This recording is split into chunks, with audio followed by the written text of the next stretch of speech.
A lot of us have a lot to learn about the opposite sex. I still wonder why we aren't taught about gender differences in school or in church or anywhere.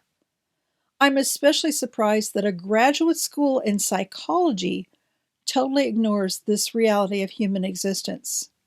Years ago, I had a very brief conversation with a colleague. He was conducting research on spiritual formation. I asked him what differences he'd found between men and women in terms of their spiritual development. I had studied gender differences from biblical and psychological perspectives already, and needless to say, I was super excited to learn about our differences from a spiritual perspective and how we view and experience our Creator. His answer? We factored that out of the data. So there were gender differences. He just chose to ignore them. I don't understand why he had no interest in that data. And he didn't understand why I would ask about it.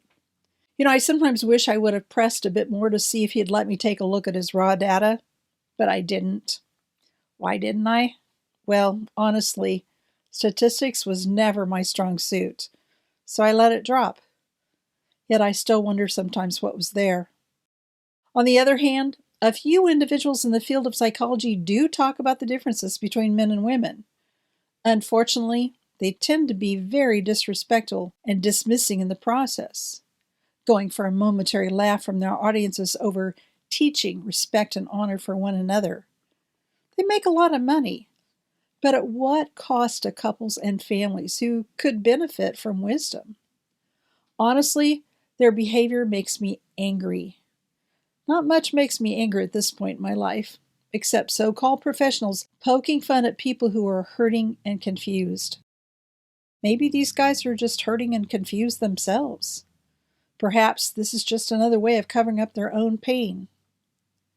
As for me, I'm always curious about the facts of life, and I hope you are too, because men and women are different, always have been, always will be, and that's a very good thing.